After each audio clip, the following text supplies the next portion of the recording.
नमस्कार, मैं हूं रविकांत। कल सैम पित्रोदा की एक टिप्पणी को लेकर के राजनीतिक क्षेत्र में बहुत बड़ा विवाद हो गया। कल दिन भर का माहौल काफ़ी तल्ख रहा, गहमा-गहमी का माहौल रहा। ये इसलिए हुआ कि वारंगल की एक जनसभा में प्रधानमंत्री मोदी जी ने इस बात का जिक्र किया और उन्होंने पहली बार एक जनसभा में कहा। इससे पहले आमतौर पे इस तरह की टिप्पणियां प्रधानमंत्री मोदी नहीं करते, लेकिन उन्होंने काफ़ी गुस्से में ये कहा कि ये स्वीकारा कि आज मैं बहुत गुस्से में हूँ।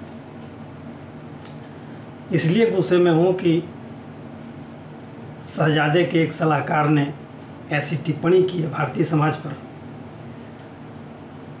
उनकी टिप्पणी भारतीय लोगों के त्वचा के रंग को लेकर के था।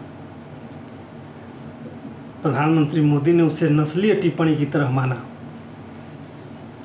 दरअसल एक पॉडकास्ट के साक्षात्कार के दौरान सैम पित्रोदा ने इस बात को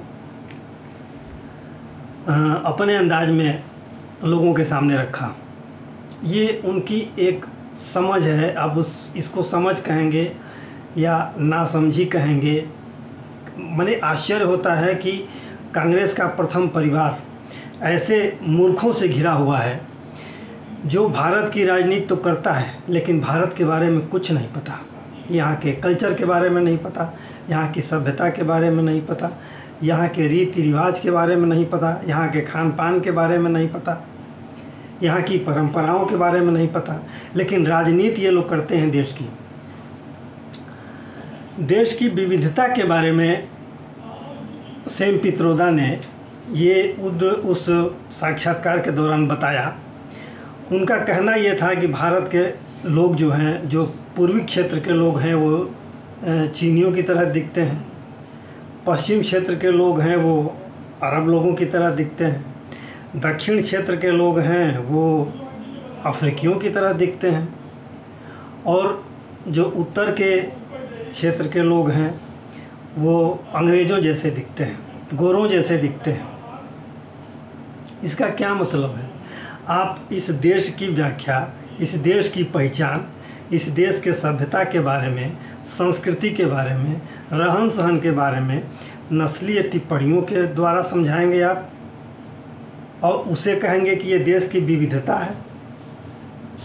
एक तो आप नस्लीय टिप्पणी भी कर रहे हैं,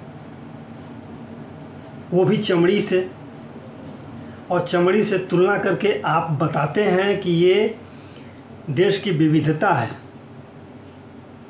तरस आता है ऐसे लोगों पर, और तरस आता है उस कांग्रेस के प्रथम परिवार पर कि ऐसे लोगों के से घिरा हुआ है, और ऐसे लोगों की सलाह पर वो अब तक सत्ता में रहा 2014 से पहले तक।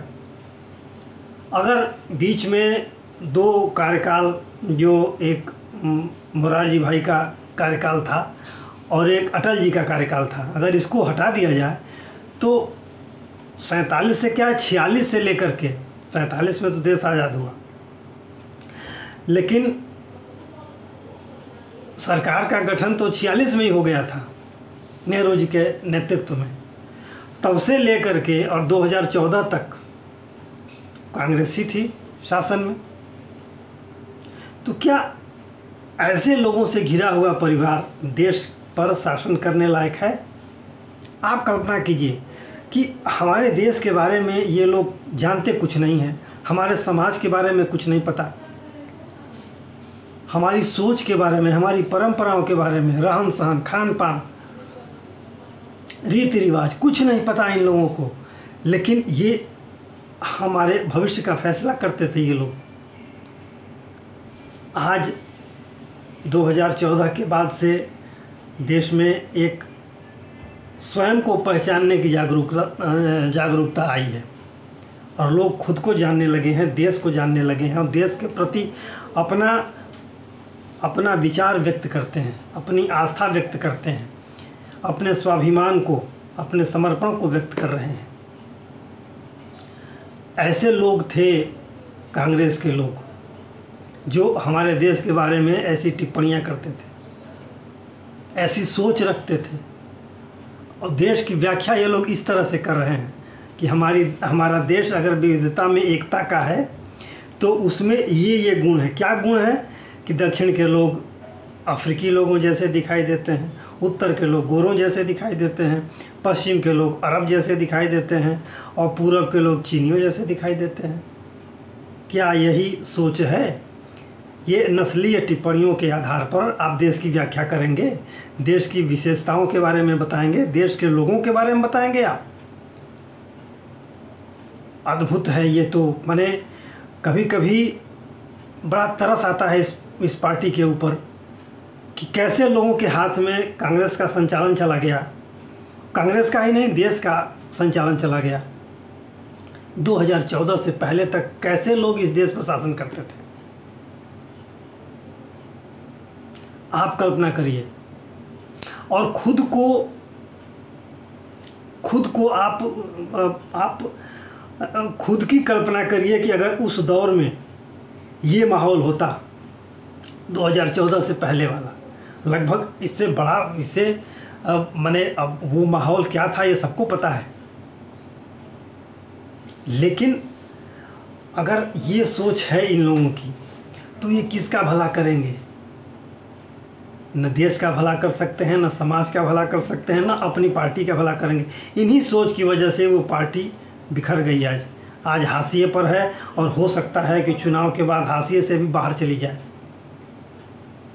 जो लोग भारतीय परंपराओं को मानने वाले थे इस पार्टी में, उन्हें भी दरकिनार किया जा रहा है, उनको अपमानित करके पार्टियों से निकाला जा रहा है।